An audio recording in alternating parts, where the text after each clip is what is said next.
Hello students, मेरा नाम हिमांशु और आज हम क्लास 8 का एक बहुत ही शानदार टॉपिक जिसको हम कह सकते हैं एलजेब्रा का टॉपिक है ये, जिसका नाम है linear equation in one variable.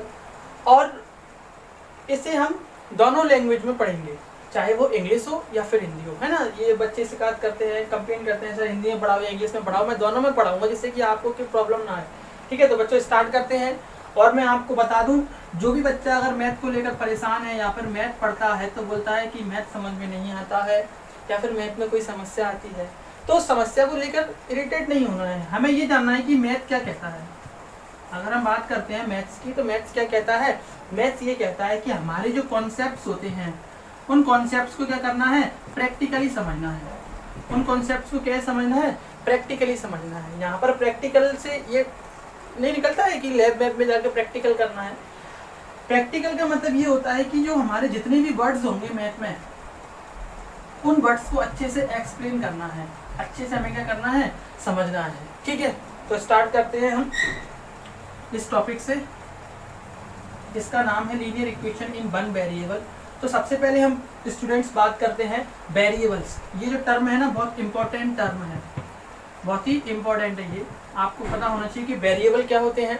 तो आपको ये पता है कि वेरिएबल हमने पिछली क्लासेस में हमने पढ़ा है। जब भी मैं बात करूँ क्लास, अगर मैं 7th की बात करता हूँ, अगर मैं क्लास 6 की बात करता हूँ, तो हमने ये पढ़ा हुआ है। उसमें पढ़ा है कि नहीं पढ़ा है? क्लास 6 में भी हमने वेरिएबल के बारे में पढ़ा है, क्लास 7th में भी हमने वेरिएबल्स के बारे में पढ़ा है। हिंदी में इनको चर कहा जाता है ना। फिर भी हम इसको एक बार और अच्छे से पढ़ते हैं कि वेरिएबल क्या होते हैं। देखिए, वेरिएबल की बात करता हूँ तो वेरिएबल मेरे ऐसे लेटर्स होते हैं जैसे कि x हुआ, y हुआ, z हुआ, p हुआ, q हुआ, r हुआ, या फिर मैं कह सकता हूँ a है, b है, c है, कुछ भी ले लो आप, m n o, कुछ भी ले लो। ये ऐसे लेटर्स हैं जिनको हम कहीं भी फिक्स्ड नहीं मानते हैं। ये हमारे फिक्स्ड होते हैं? नहीं भैया। अगर मैं आपसे पूछूं ये जो लेटर हैं क्या ये फिक्स्ड होते हैं क्या?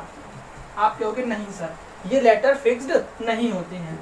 फिक्स नहीं होते हैं मतलब क्या? जैसे कि मैंने आपसे कहा, मैंने यहाँ पर लिखा 2x है, क्या मैं इसको ऐसे लिख सकता हूँ 2y? हाँ, आप कहोगे इसे 2x भी लिख सकते हैं, 2y भी लिख सकते हैं। क्यों लिख सकते हैं? क्योंकि यहाँ पर हमारा जो x है और जो y है, ये दोनों के दोनों हमारे क्या है? वेरिएबल हैं। ठीक है, और वेरिएबल चेंज होते हैं। वेरिएबल क्या है? चेंज हो सकते हैं। तो इसमें कोई सोचना नहीं है। आपको ये पता चल चुका है कि वेरिएबल क्या होते हैं। एक ऐसे लेटर्स वगैरह होते हैं हमारे ये जो कि फिक्स्ड नहीं होते हैं। अगर मैं आपसे कहूँ कि यहाँ पर मैंने लिखा 6z + 7, क्या मैं z को रिप्लेस कर सकता हूँ a से? आप कहोगे बिल्कुल, मैं इसको लिख सकता हूँ 6 से +7 भी लिख सकता हूँ। क्या मैं ये कर सकता हूँ, इसको रिप्लेस कर सकता हूँ b से? हाँ, बिल्कुल कर सकता हूँ। मैं यहाँ पर 6b + 7 लिख सकता हूँ। क्या मैं b को रिप्लेस कर सकता हूँ e से? आप लिखोगे बिल्कुल हाँ भैया, हम 6e + 7 भी लिख सकते हैं। तो मेरे हिसाब से आप समझ चुके होंगे कि चर क्या होते हैं। चर मेरे ऐसे अक्षर होते हैं, ऐसे प्रतीक होते हैं जो कभी भी चेंज होते रहते हैं, जो कभी फिक्स्ड नहीं होते हैं। ठीक है, वेरिएबल हमारे ऐसे लेटर्स होते हैं जो फिक्स्ड नहीं होते हैं। इसका आप स्क्रीनशॉट ले लीजिएगा और अच्छे से नोट्स बनाइएगा। मैं इसको प्रेस कर रहा हूँ। ठीक है, आगे समझते हैं हम। तो मैं उम्मीद करता हूँ आपको वेरिएबल समझ में आ गया होगा। अब देखिए, वेरिएबल आपने समझ लिया है।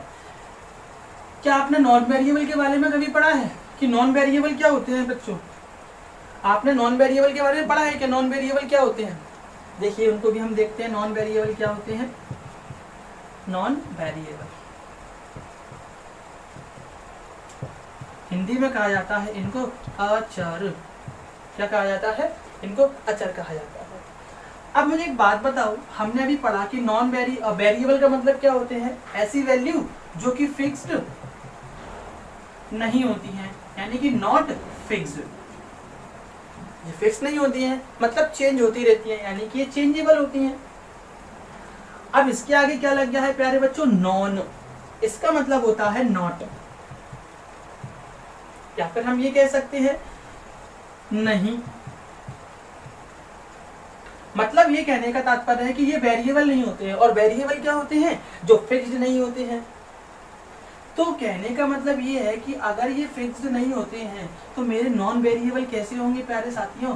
फिक्स्ड होंगे, मतलब चेंजेबल नहीं होंगे, इनको बदला नहीं जा सकता है। कैसे, देखो एग्जाम्पल मैं इसकी लेता हूँ, इसकी एग्जाम्पल बहुत अच्छे है। मैंने कहा आपसे 6, मैंने आपसे कहा 12, मैंने कहा आपसे कहा 5, मैंने कहा 0, मैंने कहा आपसे 9, मैंने कहा 20। अब मुझे एक बात बताओ, क्या ये सारे के सारे चेंज हो सकते हैं? नहीं हो सकते हैं। क्यों नहीं हो सकते हैं चेंज? मैं आपसे कहूँगी 6 को रिप्लेस करो 12 से, कर सकते हो? कभी नहीं कर सकते भैया। हम 6 को 12 लिख सकते हैं? कभी नहीं लिख सकते। मैंने आपसे कहा कि 12 को रिप्लेस करो 20 से, कर सकते हैं? हम बिल्कुल नहीं कर सकते हैं रिप्लेस। क्यों नहीं कर सकते हैं? क्योंकि इसका अपना एग्जिस्टेंस है और इसका अपना एग्जिस्टेंस है, इसका अपना खुद का अस्तित्व है। 6 6 होता है और 12 12 होता है, ऐसे ही 20 20 होता है। मैंने कहा आपसे 5 5 होगा, 5 को किसी से रिप्लेस कर सकते हैं? नहीं कर सकते हैं। तो हम समझ चुके हैं कि नॉन वेरिएबल क्या होते हैं प्यारे बच्चों, कि ऐसे डिजिट्स जो हमेशा और हमेशा क्या होते हैं, फिक्स्ड होते हैं, चेंजेबल नहीं होते हैं, ये चेंज नहीं होते हैं। तो मैंने आपको दोनों चीज क्लियर कर दी है कि नॉन वेरिएबल क्या होते हैं और वेरिएबल क्या होते हैं। इनका अच्छे से स्क्रीनशॉट लेके नोट्स बनाना है, ठीक है। चलो अब देखिए, आगे हम बढ़ते हैं जरा। अब यहाँ पर एक वर्ड आ रहा है इक्वेशन। क्या आ रहा है प्यारे बच्चों? इक्वेशन। बहुत अच्छा शब्द है ये, इक्वेशन। इस इक्वेशन को हम समझते हैं कि इक्वेशन क्या है। देखिए मैंने भी आपको पढ़ाया, मैंने आपको क्या पढ़ाया, मैंने आपको अभी वेरिएबल बताए और मैंने आपको अभी नॉन वेरिएबल बताए। मैंने आपको बताए थे क्या? चर, और मैंने आपको बताए थे क्या? अचर।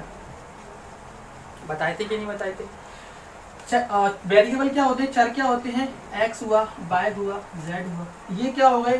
1 2 3 4 और भी आगे बहुत सारे आते हैं। अब मैंने क्या किया प्यारे बच्चों, मैंने एक यहाँ पर वेरिएबल ले लिया। वेरिएबल क्या ले लिया मैंने? x ले लिया। मैंने क्या ले लिया? एक वेरिएबल x। और एक मैंने नॉन वेरिएबल ले लिया 3, मैंने यहाँ पर 3 ले लिया, ठीक है। इन दोनों को मैंने ले लिया और मेरे पास कुछ ऑपरेटर्स भी होते हैं, आपको पता होगा। ऑपरेटर्स भी होते हैं हमारे कुछ। ऑपरेटर्स क्या होते हैं? जैसे कि हमारे जो प्लस होता है, माइनस होता है, डिवाइड होता है, मल्टीप्लाई होता है, ये सारे के सारे हमारे ऑपरेटर्स का काम करते हैं। मैंने कोई एक ऑपरेटर ले लिया, मैंने कहा प्लस ले लिया, तो हम यहाँ पर x से लिख सकते हैं कि x + 3। अब ये मेरे पास क्या बन गया प्यारे बच्चों? इसको मैं कहता हूँ एलजेब्रिक एक्सप्रेशन। एलजेब्रिक एक्सप्रेशन हम इसको नाम देते हैं, मतलब हम इसको कह सकते हैं बीजीय व्यंजक। क्या कह सकते हैं प्यारे बच्चों? बीजीय व्यंजक हम इसको कह सकते हैं। क्लियर है? यहाँ तक समझ में आ गया? मैंने आपको क्या पढ़ाया? मैंने अभी आपको केवल और केवल मैंने आपको पढ़ाया है वेरिएबल क्या होते हैं, नॉन वेरिएबल क्या होते हैं, एलजेब्रिक एक्सप्रेशन कैसे बनता है जब हम किसी भी एक वेरिएबल को ले लें, एक नॉन वेरिएबल को ले लें। एक का मतलब यहाँ पर आप मोर देन 1 भी ले सकते हैं, 2 ले लो, 3 ले लो, कितने भी ले लो। इन सबको मिला देते हैं किनके साथ? ऑपरेटर्स के साथ। ऑपरेटर्स मतलब जो प्लस होता है, माइनस होता है, डिवाइड, इक्वल, इन सबको हम कहीं ना कहीं ऐड करके मिला के लिख देते हैं, तो हमारा बन जाता है एलजेब्रिक एक्सप्रेशन बन जाता है, ठीक है। अब देखो बात इक्वेशन की चल रही है, मैं भी इक्वेशन के बारे में ही बताता हूँ। इक्वेशन क्या होता है? अब देखिए प्यारे बच्चों, मैं बात करता हूँ इक्वेशन की। तो इक्वेशन मतलब जैसे कि मैंने एक यहाँ पर एक्सप्रेशन लिया, मैंने एक एक्सप्रेशन ले लिया, मैंने एक एक्सप्रेशन आपसे कहा 2x + 3, ठीक है। मैंने क्या ले लिया? 2x + 3। अब अगर मुझे इस एक्सप्रेशन को बैलेंस करना है, बैलेंस का मतलब ये होता है कि बराबर करना है। बैलेंस का मतलब आपने देखा होगा, बैलेंस ऐसा होता है। आपने अगर बैलेंस देखा हो तो बैलेंस कैसा होता है? ऐसा ही तो होता है। ये बैलेंस इक्वल, यानी कि बैलेंस का मतलब अगर ये इक्वल करना है तो क्या होगा? अगर मैं यहाँ पर 5 kg लेता हूँ तो मुझे यहाँ पर भी 5 kg लेना पड़ेगा, तब ये इक्वल होगा। होगा कि नहीं होगा? अगर मैं यहाँ पर 4 kg लेता हूँ तो यहाँ भी मुझे 4 kg लेना होगा, तभी तो इक्वल होगा कि नहीं होगा? तो ऐसे ही अब मुझे ये इक्वेशन, ये जो मैंने एक्सप्रेशन लिया है, अगर मैं इसको बैलेंस कर देता हूँ, बैलेंस करने के लिए मतलब मैं यहाँ पर इसके इक्वल में कोई डिजिट लिख देता हूँ, जैसे कि 5, then it is called equation. तब हम इसके क्या कह देंगे प्यारे साथियों, इसको हम कह देंगे इक्वेशन। हिंदी में हम इसे कहेंगे समीकरण। क्या कहेंगे प्यारे बच्चों, इसको हम समीकरण कहेंगे। मैं आपको एक एक शब्द बता रहा हूँ, एक एक शब्द का मतलब बता रहा हूँ। वेरिएबल का मतलब मैंने आपको बताया, इसके साथ मैंने आपको नॉन वेरिएबल भी बता दिया। इक्वेशन के बारे में मैंने आपको बहुत क्लियर से बता दिया है। मैंने एक वेरिएबल लिया, एक नॉन वेरिएबल लिया, उनको मिलाया, मिलाने के बाद मेरे पास एक एक्सप्रेशन बन गया था और उस एक्सप्रेशन को मैंने बैलेंस कर दिया बराबर में कोई डिजिट लिखकर, तब हमारा बन जाता है इक्वेशन। ठीक है प्यारे बच्चों। और हम अब बात करते हैं लीनियर की, one of the most important term in this chapter, linear. बात करेंगे हम लीनियर की। ठीक है प्यारे बच्चों, चलिए इसको रेस करते हैं। तो प्यारे बच्चों हम बात करते हैं लीनियर की, कि लीनियर क्या है। देखिए लीनियर, लीनियर को हिंदी में कहा जाता है प्यारे बच्चों रैखिक। क्या कहते हैं हम इसको, हम रैखिक कहते हैं। लीनियर को क्या कहेंगे हम, रैखिक कहेंगे। देखो ये जो वर्ड है ना, ये वर्ड जुड़ा हुआ है पावर से। किससे ऐड है बच्चों, पावर से। पावर को हिंदी में कहते हैं घात। क्या कहते हैं, घात। अब बहुत से बच्चे कहेंगे सर घात क्या होती है, मैं तो बता दो, तो बता देते हैं भैया आपको घात क्या होती है। जैसे कि मैंने कोई वेरिएबल ले लिया या फिर कोई एक्सप्रेशन ले लिया, मैंने कहा x+2, ये एक एक्सप्रेशन मैंने ले ली। अब इसमें हमें क्या देखना है, वेरिएबल देखना है। तो प्यारे बच्चों वेरिएबल कौन सा है, ये रहा। आप कहोगे कि ये वेरिएबल है, और इस वेरिएबल के जो सिर पर बैठा होता है, मतलब इसके ऊपर, अब यहाँ पर कुछ नहीं है तो क्या है, 1 है। अगर मैं इसको देखूं x²+2, अगर मैं यहाँ पर देखूं इस वेरिएबल के ऊपर कौन है, 2 है। इस वेरिएबल के ऊपर बात करता हूं तो वेरिएबल के ऊपर कौन है, 2 है। तो यही इसकी क्या कहलाती है, पावर कहलाती है। ये 1 क्या कहलाती है, इसकी पावर कहलाती है, यानी कि हिंदी में कहते हैं घात। हिंदी में क्या कहते हैं प्यारे बच्चों, इसे हम घात कहते हैं। समझ में आ रहा है, हाँ या ना, कुछ तो बोलो। आप जहाँ भी बैठे हैं, जब मैं आपको पढ़ा रहा हूँ तो वहाँ पर बोला करें, और नोट और पेन, अपनी नोट कॉपी है जो आपकी नोटबुक है, और अपने पेन अपने साथ में लेकर बैठा करें और पूरा नोट डाउन करते चलें। ठीक है। अगर मैं आपसे पूछता हूँ ये आपको आ रहा है या नहीं आ रहा है, तो वहीं वो आपको बोलना है, अपनी जगह पर बैठ के बोला है हाँ भैया मुझे आ रहा है समझ में। ठीक है। तो मैंने क्या बताया, पावर क्या होती है, कोई भी वेरिएबल के ऊपर जो टर्म के ऊपर जो डिग्री विग्री लगी होती है, ऊपर जो नंबर लगे होते हैं, न्यूमेरिकल वैल्यू होती है, उसी को हम बोलते हैं पावर। अगर मान लो मैंने आपको एक इक्वेशन दिया, मैंने कहा 6x+7, मैंने आपको क्या दिया, 6x प्लस मैंने आपको 7 दे दिया, और मैंने कहा कि इसके ऊपर डिग्री कितनी है, तो आप कहोगे सर कुछ नहीं है, तो क्या मानते हैं, 1 है। अगर किसी भी एक्सप्रेशन की डिग्री, अगर किसी भी एक्सप्रेशन की डिग्री 1 हो, किसी एक्सप्रेशन की डिग्री या पावर अगर 1 होती है, तो प्यारे बच्चों इसी को हम कह देते हैं क्या, लीनियर। क्या कह देंगे प्यारे बच्चों, इसी को हम कह देंगे लीनियर, हम कह देंगे इसी को हम क्या कह देंगे प्यारे बच्चों, लीनियर। इसी को हम क्या कह देंगे प्यारे बच्चों, लीनियर कह देंगे। तो मैंने आपको एक एक टर्म समझा दिया, इसी को हम कहते हैं प्रैक्टिकली मैथ। एक एक टर्म को अच्छे से हम एक्सप्लेन करें और आप समझें, तो इसी को कहा जाता है क्या, प्रैक्टिकली मैथ कहते हैं। ठीक है। इसी को हम क्या कहते हैं, रैखिक कहते हैं। तो समझ में आ गया प्यारे बच्चों। ठीक है। चलो अब हम बात करते हैं आगे। मैं इसे इरेज कर देता हूँ, पूरा मिटा देता हूँ। अब हम समझते हैं, इधर देखिए जरा, इनको सॉल्व कैसे करेंगे। सबसे पहले हम समझते हैं कि सॉल्विंग इक्वेशन, सॉल्विंग इक्वेशन।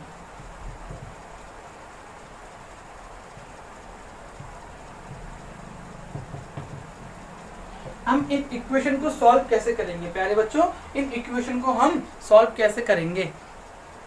अब देखिए इन इक्वेशन को सॉल्व करने की अगर मैं बात करता हूँ, तो हमें बहुत ही 2-3 में रूल है, आपको छोटे छोटे से रूल बताऊंगा। इनके कई मेथड होते हैं, 2-3 मेथड है ना। हम 2-3 मेथड से इसको सॉल्व करेंगे, और बड़ा सिंपल सा है। सबसे पहले मैं कोई एक इक्वेशन लेता हूँ। मैंने एक इक्वेशन ले लिया, 2x+3 = 5। ठीक है प्यारे बच्चों, 2x+3 = 5। मैंने इसको क्या, एक इक्वेशन ले लिया है। अब हम जो बेसिक जो आपका इस चैप्टर का जो मैंने आपको था वो मैंने बता दिया है। अब हम सवाल की ओर आगे बढ़ते हैं कि सम हम इस चैप्टर के कैसे करेंगे। 2x+3 = 5, 2x+3 = 5, ये मैंने एक सम ले लिया है, एक इक्वेशन ले लिया है। इसको सॉल्व कैसे करेंगे, तो फर्स्ट कॉन्सेप्ट आपको याद रखना है, पहली टर्म। सबसे पहले हमें क्या कर देना है, ये जो यहाँ पर ये जो है ना ये टर्म है इसे हटाना है। कैसे हटाना पड़ेगा? अब मुझे एक बात बताओ, अगर मैं यहाँ पर सब्ट्रैक्ट कर देता हूँ, सब्ट्रैक्ट 3 बोथ साइड,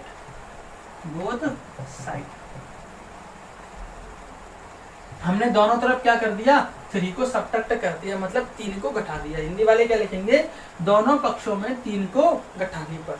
तो देखो सबसे पहले हम यहाँ पर लिखेंगे 2x plus 3 minus 3 is equal 5 minus 3 लिख दिया। देखो यहाँ भी हमने 3 सब्ट्रैक्ट कर दिया, यहाँ भी हमने 3 सब्ट्रैक्ट कर दिया। अब ये 3 से 3 कट गए, प्लस माइनस के हैं, तो यहाँ पर कितना बचा 2x। और यहाँ पर अगर हम देख पा रहे हैं ये 5 माइनस की 3 कितना बचेगा प्यारे बच्चों, 2 बचा कि नहीं बचा। अब बात करते हैं सेकंड टर्म क्या होगी हमारी। सेकंड टर्म हमें ये देखना होता है, ये जो x है इस x के आगे साथ में क्या लगा हुआ है, तो आप देखेंगे इसको कोफिशिएंट बोलते हैं। याद रखना, जो x के आगे जो इसके साथ होता है ना, इसको कोफिशिएंट बोलते हैं। क्या बोलते हैं? कोफिशिएंट बोलते हैं। हिंदी में इसे गुणांक कहते हैं। अब यहाँ पर देखो ये जो x है इसके आगे क्या है, 2 है, 2 है। हम कुछ नहीं करेंगे, डिवाइड दे देंगे, divide by 2 on both side. हम क्या कर देंगे, दोनों तरफ क्या कर देंगे, 2 से भाग लगा देंगे। तो देखो यहाँ पर 2 से भाग लगा दो, 2x upon 2 is equal 2 upon 2। ये 2 से 2 उड़ गया, ये 2 से 2 उड़ गया, तो x की वैल्यू कितनी आ गई प्यारे बच्चों, 1 आ गई कि नहीं आ गई। तो इसी को हम कहते हैं क्या, लीनियर इक्वेशन को सॉल्व करना। मैं आपको फिर से एक बात बताता हूँ, फिर से ये रूल आपको रिवीजन करवा देता हूँ कि ये रूल को हम कैसे समझेंगे प्यारे साथियों। सबसे पहले मैंने एक इक्वेशन ली 2x प्लस 3 इज इक्वल 5, ये इक्वेशन मैंने ले ली है। सबसे पहले हम सॉल्व ये करेंगे कि यहाँ पर जो डिजिट होगा उसको हमें हटाना होता है कैसे भी। ये प्लस का है तो हम इसका अपोजिट साइन ले लेंगे, यानी कि विपरीत चिन्ह ले लेंगे। इसका प्लस का विपरीत क्या होता है, माइनस। तो मैंने दोनों तरफ -3 कर दिया। -3 करेंगे तो माइनस से माइनस कट गया, और इधर 5 में से 3 जाएंगे 2 बचेगा। जो 2x ऐसा का ऐसा ही रहा, 2x इज इक्वल 2 आ गया।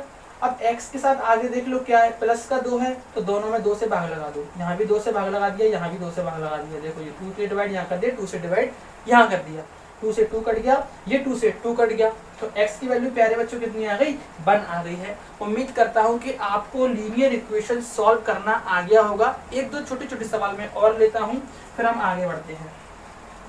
देखो अभी मैं इनको वेरीफाई करना भी सिखाऊंगा। इनकी हम वेरिफिकेशन कैसे करेंगे, इनका जांच हम कैसे करेंगे। देखो अब मैंने एक सम लिया, सेकंड आज की क्लास का दूसरा सम है, सेकंड सम है। मैंने कहा 6x प्लस 4 इज इक्वल, मैंने कह दिया कितना, 10 मान लो, ठीक है। इसे सॉल्व करना है तो फर्स्ट स्टेप क्या रहेगी हमारी, फर्स्ट स्टेप रहेगी कि इसको उड़ाना है हमें। सबसे पहले क्या करना है, इसको उड़ा देना है। इसको उड़ाने के लिए क्या करना पड़ेगा, ये प्लस का है तो दोनों तरफ 4 से क्या करना पड़ेगा, सब्ट्रैक्शन करना पड़ेगा, 4 से सब्ट्रैक्शन करना पड़ेगा। तो आप कहोगे सब्ट्रैक्ट 4 ऑन बोथ साइड, 4 को सब्ट्रैक्ट कर देंगे तो जो हो जाएगा 6x plus 4 minus 4 is equal 10 minus 4। कर दिया 4 सब्ट्रैक्ट, ये 4 से 4 उड़ गया, प्लस माइनस के कट गए, तो कितना बचेगा 6x इज इक्वल 10, 10 में से 4 जाएगा तो कितना बचेगा 6। सेकंड स्टेप क्या है हमारी, सेकंड स्टेप ये है कि हमारी इसके साथ जो कोफिशिएंट है कितना है 6, 6 से डिवाइड लगा दो, तो डिवाइड बाय 6 बोथ साइड। दोनों तरफ क्या कर दिया, हमें 6 से भाग लगा दिया, तो आप लिखोगे 6x upon 6 is equal 6 upon 6। 6 से 6 उड़ गया और 6 बन जा 6, तो x की वैल्यू कितनी आ गई, 1 आ गई। ऐसे हम क्या कर सकते हैं, लीनियर इक्वेशन को सॉल्व कर सकते हैं। उम्मीद करता हूँ कि आज आपको इतना सब कुछ समझ में आया होगा। ये जो मैंने अभी बेसिक से स्टार्ट किया है, आगे हम इनकी एक्सरसाइज करेंगे, छोटा सा टॉपिक है, ठीक है। तब तक के लिए आप अच्छे से इनके नोट्स बनाएं। Good luck.